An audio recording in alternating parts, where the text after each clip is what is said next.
kesempatan yang telah diberikan kepada saya. Di sini saya sebagai moderator untuk kelompok 1 tentang analisis kausalitas dan interdisipliner. Jadi waktu dan kesempatan saya berikan kepada kelompok 1 untuk memaparkan materinya.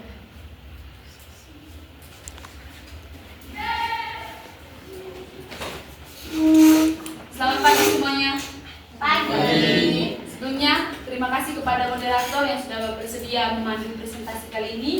Jadi, kami dari kelompok 1 akan membahas tentang analisis kausalitas dan interdisipliner. Yang pertama, teman-teman, contoh kasus. Di sini kami menyajikan situasi, salah satunya itu adalah peningkatan sampah plastik yang mengakibatkan banjir dan dapat menyebabkan penyakit diare.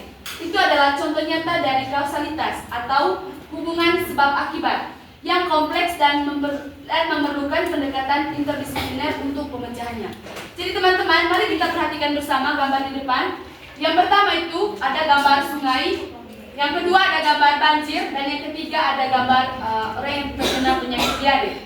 Jadi teman-teman, di sini kami membahas bagaimana kesadaran kita sebagai manusia yang memiliki kepekaan terhadap alam itu sangat minim. Di mana di sini kita dengan enaknya saja membuang sampah sembarangan yang tentunya tanpa kita sadari itu dapat mengakibatkan bencana alam. Itu salah satu tanda bahwa kita kurang mencintai alam kita. Jadi di sini teman-teman, yang pertama, ketika kita membuang sampah sembarangan, misalnya itu di jalan, di halaman rumah ataupun di sungai, nanti sampah itu akan berkumpul. Nah di sini nanti sampah itu tidak akan terproses dengan baik, di mana nanti saluran air itu misalnya di got atau di sungai itu menjadi tersumbat akibat dari tumpukan sampah tersebut.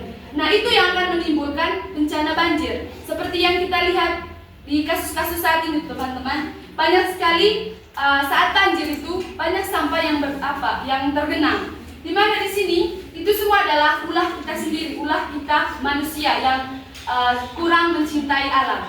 Nah di sini teman-teman perlu kita ketahui bahwa pembuangan sampah kita setiap hari itu bukan hanya dapat menyebabkan banjir, tetapi juga dapat menyebabkan penyakit bagi tubuh kita sendiri. Nah tentu di sini kita sebagai mahasiswa perlu adanya refleksi diri bahwa mulai dari kita sebagai mahasiswa, bagaimana cara kita supaya alam kita itu tidak terkena bencana, misalnya banjir. Nah, mulai dari sekarang teman-teman, mari kita bersama-sama belajar bahwa pengolahan sampah itu sangat penting, di mana kita tidak lagi membuang sampah sembarangan, tetapi kita bisa memanfaatkan sampah-sampah tersebut. Misalnya teman-teman mengolah menjadi kerajinan, itu salah satu contoh pengurangan sampah. Jadi untuk materi selanjutnya saya persilakan kepada teman saya.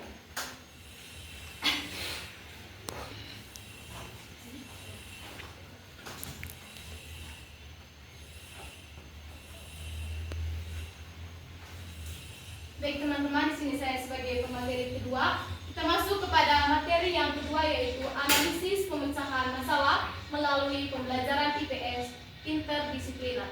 Maksud dari interdisipliner teman-teman, untuk memecahkan ini masalah itu menyatukan dari berbagai sudut pandang, yaitu dalam pelajaran IPS itu kan ada 4 mata pelajaran toh. Jadi di sini kami akan menyatukan 4 mata pelajaran ini untuk mengatasi tentang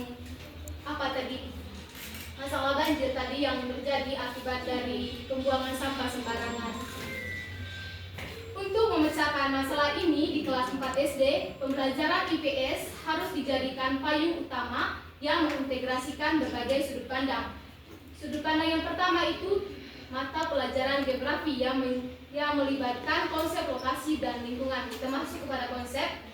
Dalam konsep ini itu membahas tentang lingkungan hidup, kenampakan alam, dan buatan seperti sungai atau selokan, gempa atau denah, dan bencana alam atau banjir. Baik teman-teman, konsep ini itu dilakukan oleh pendidik dan diberikan kepada peserta didik untuk membantu peserta didik dalam memahami bagaimana proses terjadinya banjir dan kenapa banjir itu bisa terjadi, apa penyebabnya sampai banjir itu terjadi, dan kenapa sampai manusia itu membuang sampah sembarangan. Untuk memecahkan masalah ini di kelas 4 SD, pembelajaran IPS harus dijadikan payung utama yang mengintegrasikan berbagai sudut pandang. Yang pertama itu mulai dari mata pelajaran geografi. Dalam mata pelajaran ini itu mengandung konsep lokasi dan lingkungan. Kita masuk kepada konsep. Di dalam konsep ini melibatkan lingkungan hidup, kenampakan alam, dan buatan seperti sungai atau selokan, peta atau denah, dan bencana alam seperti banjir. Konsep ini digunakan oleh guru itu untuk menyampaikan kepada peserta didik bagaimana cara peserta didik itu untuk menjaga lingkungan hidupnya menjadi lebih bersih, asri, dan indah. Supaya penampakan alam yang ada di sekitarnya itu indah untuk kita pandangi. Serta bagaimana cara peserta didik untuk membersihkan sungai atau selokan yang ada di sekitar lingkungannya mereka supaya tidak terjadi bencana alam. Bisa juga menggunakan peta atau denah, misalnya peta untuk apa? Peta lokasi. Maksudnya di sini kan teman-teman, peta lokasi ini itu supaya peserta didik itu bisa tahu lokasi-lokasi mana saja yang mudah terdampak banjir, agar pada lokasi tersebut itu peserta didik itu bisa berjaga-jaga dan mereka itu bisa mendengarkan apa yang disampaikan oleh guru tentang bagaimana cara lingkungan hidup supaya ketika mereka berada di lokasi tersebut itu tidak berdampak kepada mereka. Sekian materi dari saya. Untuk perannya saya berikan kepada teman saya.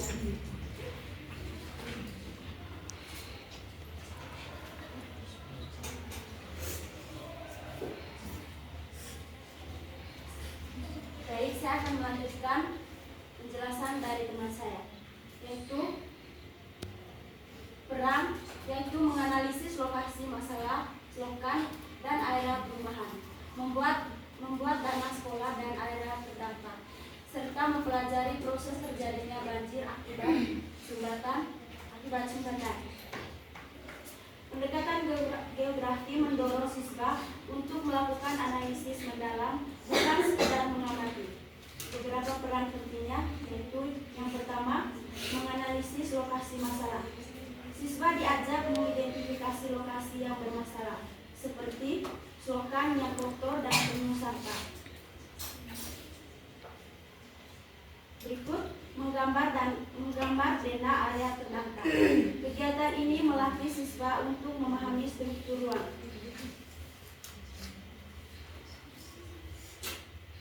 Berikut mempelajari hubungan sebab akibat. Siswa mempelajari proses banjir melalui rangkaian sebab akibat seperti masyarakat membuang sampah di selokan.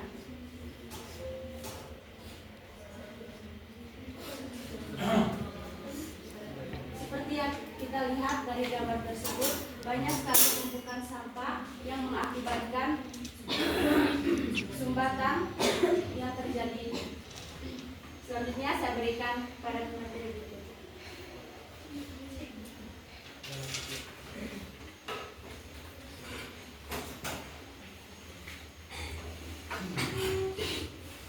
Yang berikut tentang ekonomi atau kebutuhan dan sumber daya.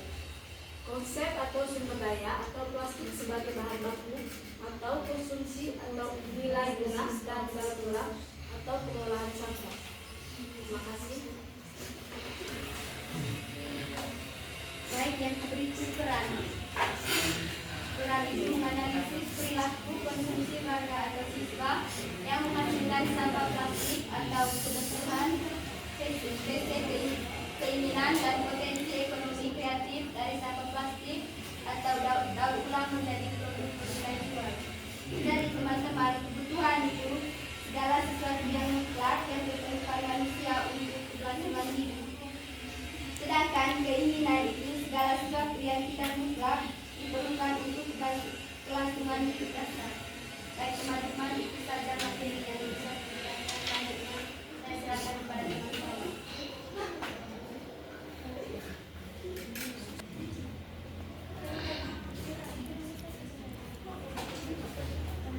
Baik, selanjutnya poin ketiga, sosiologi atau interaksi dan masalah sosial, yang dimana terdapat konsep yaitu interaksi sosial norma dan aturan menjaga warga dalam masalah sosial lingkungan.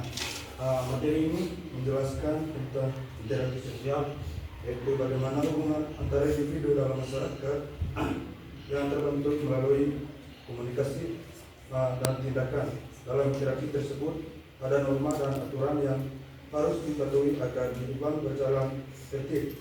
Salah satu bentuk penerapan norma adalah tanggung jawab warga dalam menjaga kebersihan lingkungan. Ketika warga tidak menaati aturan, misalnya membuang sampah sembarangan, maka muncullah masalah sosial lingkungan seperti banjir atau bau tidak sedap dalam lingkungan masyarakat.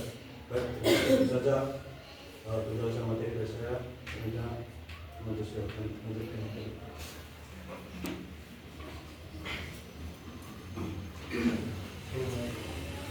Selanjutnya bagian kedua di bagian peran.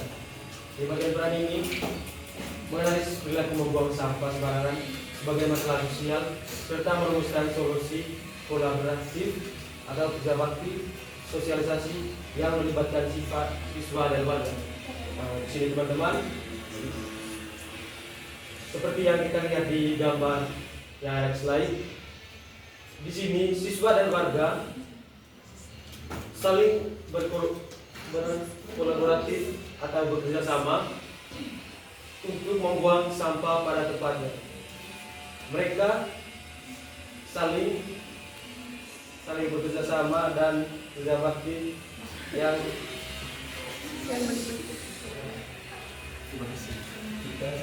saling membantu untuk memecahkan masalah sampah yang ada. Terima kasih.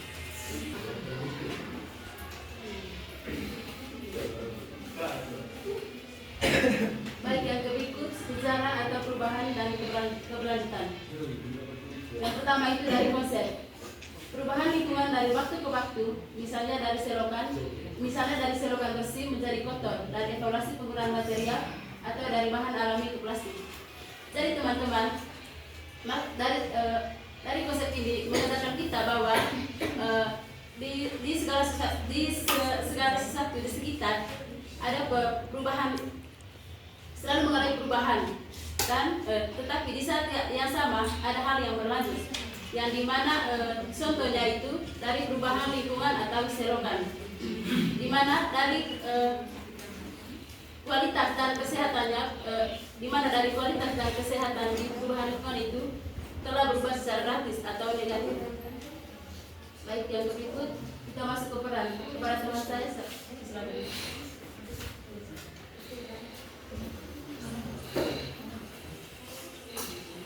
Selanjutnya kita masuk ke yang keempat, itu sejarah, perubahan dan keberlanjutan. Dari materi sebelumnya tadi sudah menjelaskan tentang konsepnya.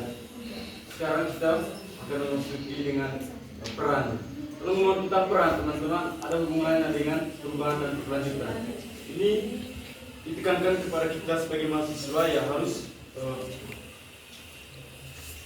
memberikan peran penting dalam di tengah masyarakat itu mengatasi lingkungan di tengah masyarakat yang tentunya salah satu contohnya itu dengan adanya sampah yang berserakan. Yang ditekankan kepada kita ya banyak terjadi sekarang itu di lingkungan kampus. Kita sebagai mahasiswa tidak ada kesadaran diri untuk membuang sampah pada tempatnya. Coba teman-teman perhatikan salah satu contoh itu di lingkungan di lapangan, di luar kantin. Itu pun dari pihak kampus sudah ada sedia tong sampah untuk membuang sampah pada tempatnya. Itu pun kita sebagai mahasiswa tidak punya kesadaran diri untuk membuang sampah itu pada tempatnya. Yang menjadi kita sebagai mahasiswa harus merefleksikan diri, harus mencerminkan diri kita sebagai mahasiswa itu seperti apa kita punya peran, seperti apa kita harus menghadapi perubahan dan keberlanjutan itu. Yang menjadi perlu ditekankan kepada kita ya ketika kita menjadi guru nantinya ya harus ada hubungannya dengan sebagai peserta didik, supaya kita harus menekankan pada peserta didik untuk membuang sampah itu pada tempatnya, harus menjaga kebersihan lingkungan penting supaya ada kelestarian di lingkungan sekolah. Yang menjadi peran pentingnya juga di sini ya kita nantinya jadi guru yang harus memberikan motivasi, memberikan arahan yang terbaik kepada peserta didik untuk tetap menjaga perubahan dalam kondisi lingkungan itu, harus melawan dengan perubahan dengan keberlanjutan yang ada di masa kita sekarang. Saya persilakan kepada pemirsa sekalian.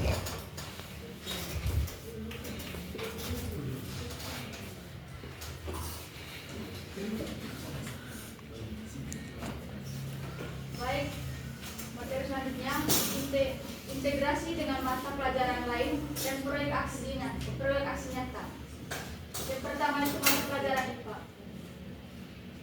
Teman-teman, seperti yang kita ketahui bahwa sampah plastik itu bisa menyebabkan adanya sumbatan yang mengakibatkan adanya tumpukan sampah yang menyebabkan adanya penyakit diare. Maka dari itu, peran-peran dalam proyek aksi nyata yaitu melakukan observasi jenis sampah dan eksperimen sederhana tentang daya serap tahan air, merancang alur edukasi kesehatan tentang bahaya diare dan pentingnya sanitasi. Seperti yang pernah kita lakukan yaitu memisahkan antara sampah organik dan anorganik. Terima kasih.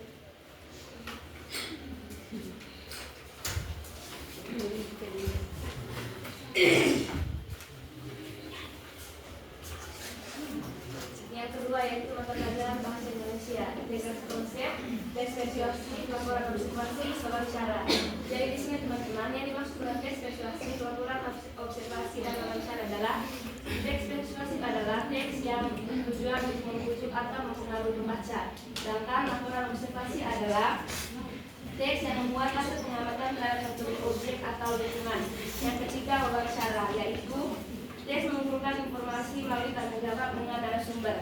Yang kedua, peran dalam proyek proses aksi nyata, yaitu menyusun laporan hasil observasi lingkungan, membuat poster atau slogan visualisasi sampah plastik, dan memberikan surat ajakan resmi untuk kerja bakti kepada kepala sekolah. Yang pertama yaitu menyusun laporan hasil observasi lingkungan. Siswa mengamati lingkungan sekitar, misalnya masalah sampah plastik, lalu menuliskan hasil pengamatan dalam bentuk laporan observasi.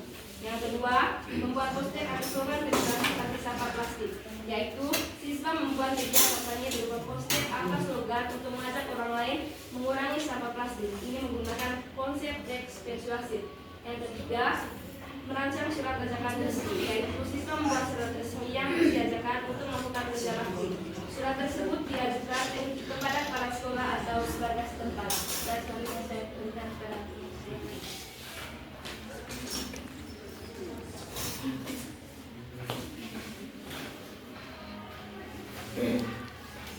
baik, yang berikut proyek aksi nyata contoh gerakan sekolah bebas dari sampah. Yang pertama, tahap analisis IPS atau IPA. Pada tahap ini, siswa melakukan kegiatan pengamatan awal untuk memahami permasalahan sampah di lingkungan sekolah. Kegiatan yang dilakukan yang pertama itu penataan area sekolah atau geografi dan IPS. Siswa diminta mengidentifikasi dan menggambar peta area sekolah yang memiliki tumpukan sampah dan selokan yang kotor. Kedua, mengklasifikasi jenis sampah atau ISA. Siswa mengelompokkan sampah berdasarkan jenisnya, misalnya sampah organik seperti daun dan sisa makanan, sampah anorganik seperti plastik, botol, dan kertas. Yang ketiga, menghubungkan dengan ekonomi. Siswa mempelajari sampah mana yang bisa didaur ulang dan berpotensi memiliki nilai ekonomi, misalnya botol dan plastik dapat dijual. Tujuan tahap analisis. Yang pertama, siswa memiliki pemahaman awal tentang kondisi lingkungan sekolah. Yang kedua, siswa dapat mengenali jenis-jenis sampah. Dan yang ketiga, siswa bisa mengetahui potensi manfaat dari sampah daur ulang. Yang kedua, tahap aksi. Yang pertama, kerja bakti atau sosiologi. Siswa melakukan aksi membersihkan area sekolah seperti menyapu, mengumpulkan sampah dan membersihkan selokan. Yang kedua, membuat kontak infak dari sampah daur ulang atau ekonomi. Siswa berkreasi membuat kotak infak atau kotak amal menggunakan bahan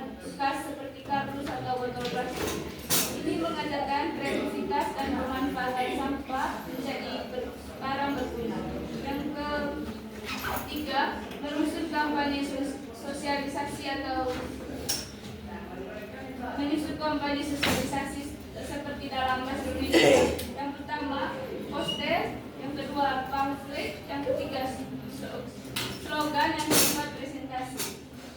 Tujuan tahap aksi, yang pertama, mengembangkan sikap peduli lingkungan, yang kedua, melatih kemampuan bekerja sama, dan yang ketiga, mengembangkan kemampuan berbahasa melalui kampanye dan sosialisasi.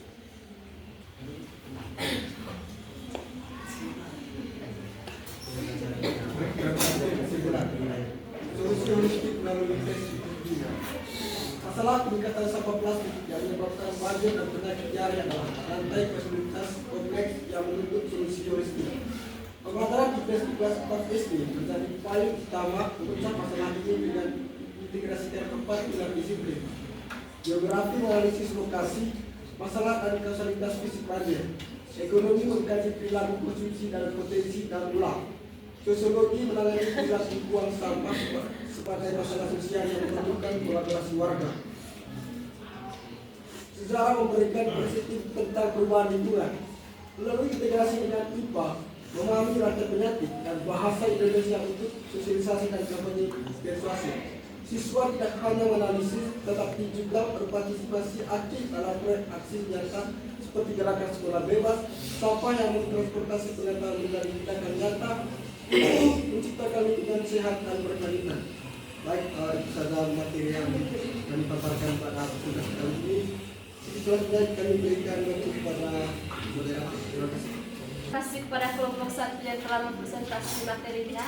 Di sini saya akan memberikan sesi diskusi yang kepada 4 penanya. Jadi untuk pertanyaan pertama saya berikan kepada teman Delan. Baik, saya ingin bertanya, apa faktor utama yang menyebabkan rendahnya kesadaran masyarakat terhadap kebersihan lingkungan meskipun mereka tahu apa dampaknya? Kedua saya berikan kepada teman Amel. Baik, terima kasih kepada moderator. Dan di sini saya ingin bertanya kepada teman-teman kelompok 1. Jadi teman-teman tadi membahas tentang kebersihan lingkungan. Contohnya tadi banyak sekali teman-teman menampilkan gambar yang dimana gambar tersebut menunjukkan banyaknya sampah yang berserakan di lingkungan masyarakat. Jadi pertanyaan saya, nanti di sekolah dasar itu pasti siswa banyak sekali mengonsumsi jajan sehingga banyak menemukan sampah di lingkungan sekolah. Jika teman-teman nanti menjadi seorang guru, apa yang teman-teman lakukan agar sampah-sampah tersebut dapat dijadikan sebagai suatu bahan yang inovatif dan dapat dijadikan sebagai penghasil uang dari sampah? Saya berikan kepada teman Erni. Baik, pertanyaannya, mengapa banjir lebih sering terjadi setelah proses urbanisasi tepat di suatu wilayah? Saya berikan kepada teman Yuri Anur. Baik, terima kasih kepada moderator yang telah memberikan waktu dan kesempatan kepada saya. Di sini saya akan bertanya berkaitan dengan hubungan sebab akibat apa yang dimaksud dalam analisis pemecahan masalah melalui interdisipliner, lebih khusus di kelas 4 SD. Selanjutnya saya berikan kepada kelompok 1 untuk menjawab pertanyaan dari teman-teman tadi. Baik, sebelumnya kami mengucapkan terima kasih kepada teman-teman yang sudah bertanya. Jadi di sini kami akan menjawab pertanyaan mulai dari pertanyaan yang pertama tadi dari teman Delan dengan bunyi pertanyaannya, apa yang menjadi faktor penyebab rendahnya kesadaran masyarakat akan kebersihan? Meskipun masyarakat pun paham bahwa ketika tidak menjaga kebersihan itu akan mengakibatkan sakit ataupun bencana alam. Jadi di sini faktor-faktor yang menyebabkan rendahnya kesadaran masyarakat akan kebersihan meskipun mengetahui dampaknya sangat kompleks dan melibatkan aspek sosial. Yang pertama itu faktor sosial dan budaya, yaitu kebiasaan turun-temurun, di mana kurangnya kebiasaan menjaga kebersihan lingkungan di keluarga sejak dini seringkali terbawa hingga dewasa. Misalnya teman-teman, kita hidup di lingkungan masyarakat yang notabene ketika kita kecil itu masyarakatnya itu kurang akan kesadaran mengenai sampah.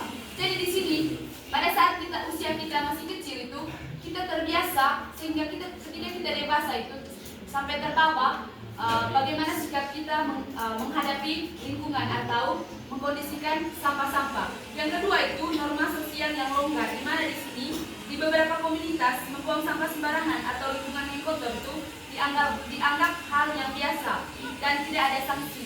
Jadi ketika di suatu lingkungan itu mengenai orang-orang yang membuang sampah sembarangan itu tidak ada tindak lanjut atau adanya sanksi yang sesuai dengan apa yang dia lakukan itu, maka masyarakat itu akan terus semena-mena dan merasa bahwa pembuang sampah sembarangan itu adalah hal yang biasa dan tidak ada nanti sanksi yang diberikan. Ini salah satu bentuk bahwa bagaimana peran pemerintah itu sendiri supaya mengkondisikan masyarakatnya supaya bisa menjaga lingkungan agar tetap bersih. Jadi itu dari saya, mungkin ada tambahan dari teman-teman. Saya tadi punya pertanyaannya begini, apa faktor utama yang menyebabkan rendahnya kesadaran masyarakat akan kebersihan lingkungan meskipun mereka tahu data? Kalau dari saya itu karena di dalam dirinya masyarakat itu tidak memiliki rasa tanggung jawab. Maksudnya begini Kak, banyak masyarakat yang berpikir begini Kak, hanya satu sampah saja pasti tidak mungkin menyebabkan banjir. Maka dari pola pikir seperti itu nanti akan bertumpuk-tumpuk dan bisa menyebabkan banjir. Terus yang kedua itu karena faktor ekonomi dan waktu. Maksudnya begini, karena masyarakat itu kan banyak pekerjaan terus mereka tidak punya waktu karena mereka fokus dengan mereka punya pekerjaan, mereka fokus dengan mereka penuhi mereka punya kebutuhan dan mereka tidak perhatikan akan kebersihan yang ada di lingkungannya mereka. Itu makanya mereka itu tidak menyadari bahwa kebersihan yang ada di lingkungan sekitar itu sangat penting untuk dijaga. Itu dari saya, mungkin ada tambahan dari teman-teman saya. Tadi rendahnya kesadaran masyarakat, meskipun mereka tahu apa dampaknya ketika tidak menjaga lingkungan yang bersih. Yang menjadi faktor utama yang pertama itu bagi saya itu adalah dari pemerintah desa. Kan di tengah masyarakat, pemerintah desa itu harus memberi peran penting untuk memberikan sosialisasi kepada masyarakat terkait dengan pentingnya untuk menjaga lingkungan masyarakat. Yang kedua itu dari masyarakat itu sendiri. Dia harus punya, ketika dia tidak adanya minimnya dia punya kesadaran, yang menjadi faktor utamanya itu adalah kalau ngomong sungguh ya terkait dengan minimnya pendidikan dari masyarakat yang tidak mengerti aturan dari pemerintah desa, meskipun adanya sosialisasi dari pemerintah desa, meskipun itu pun mereka tidak akan menghiraukan. Jadi itu dari saya. Mungkin ada tambahan dari teman-teman. Dari saya, yaitu kurangnya pendidikan dan pengetahuan dari masyarakat, di mana banyak masyarakat yang belum memahami pentingnya kebersihan bagi kesehatan, lingkungan, dan kualitas hidup. Edukasi mengenai dampak sampah, sanitasi, dan perilaku hidup bersih seringkali belum merata. Terima kasih. Saya kembali kepada penanya, apakah jawabannya sudah puas atau ada sanggahan? Sudah. Baik, selanjutnya untuk menjawab pertanyaan nomor 2. Baik, saya akan menjawab pertanyaan dari teman Amir. Tindakan kita nanti sebagai seorang guru dalam menangani sampah di sekolah.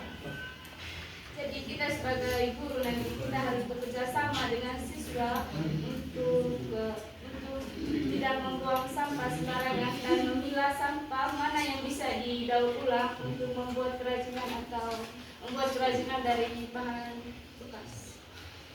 Kalau dari saya, ketika saya menjadi seorang guru untuk mengelola sampah, seperti masalah sampah plastik, saya akan mengajak siswa untuk membuat tas dari bahan plastik lalu dijual dan kita menghasilkan uang. Maka jawabannya sudah puas atau ada sanggahan? Selanjutnya untuk pertanyaan ketiga. Saya akan menjawab pertanyaan dari teman Irni Sudarso. Pertanyaannya, mengapa banjir sering terjadi di daerah urbanisasi? Menurut saya ada beberapa alasan. Yang pertama, perubahan lahan. Di perubahan lahan ini, urbanisasi menyebabkan perubahan lahan dari area hijau menjadi area bangunan dan infrastruktur, sehingga mengurangi kemampuan tanah untuk menyerap air hujan. Yang kedua, drainase yang tidak memadai. Di sini, sistem drainase yang tidak memadai atau tidak terawat dapat menyebabkan air hujan tidak dapat mengalir dengan lancar, sehingga menyebabkan banjir.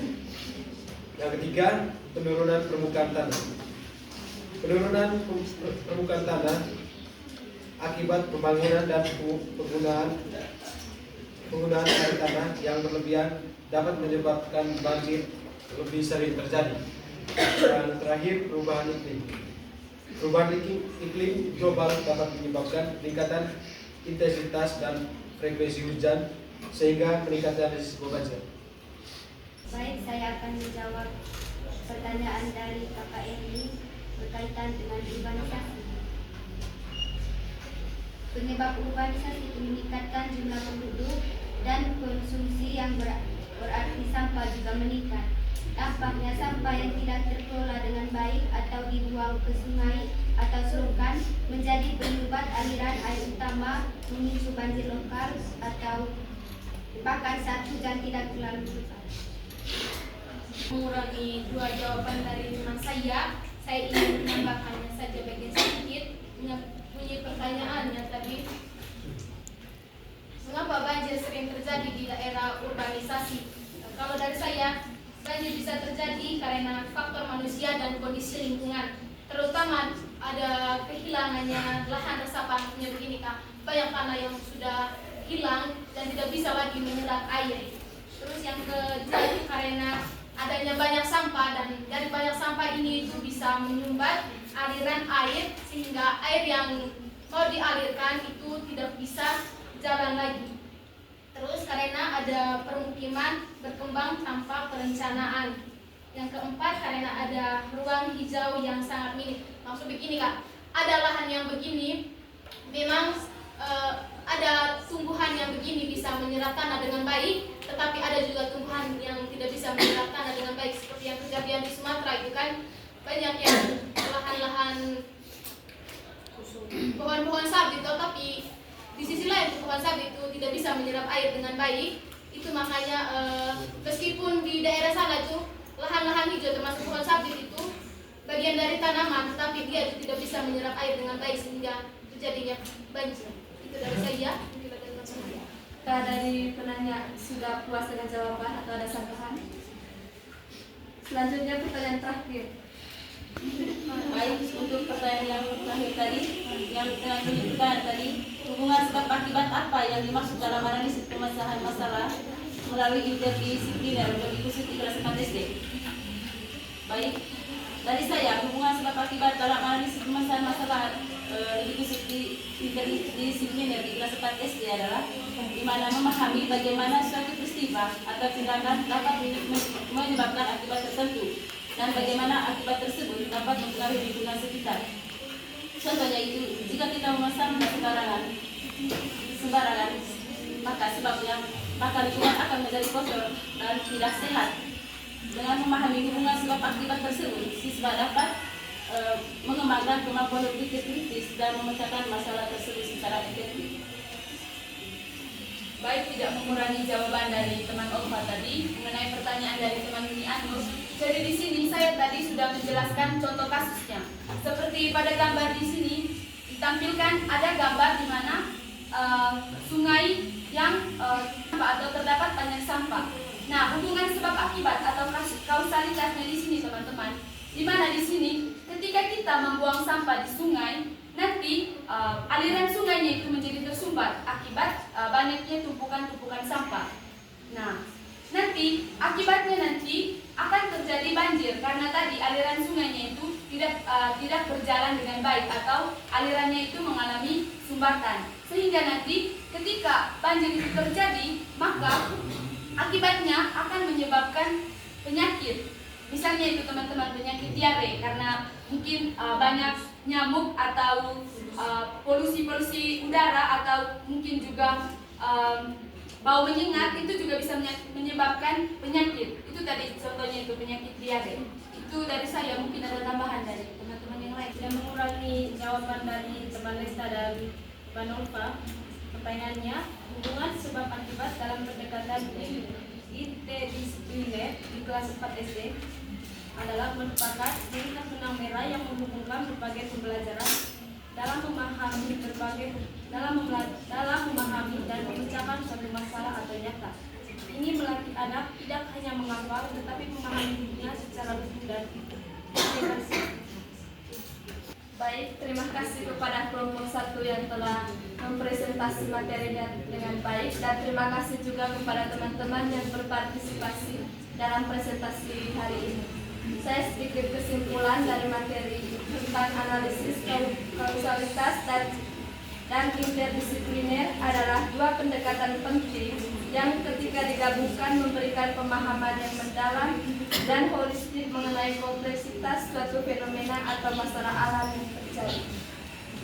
Kita berikan tepuk tangan kepada kelompok 1.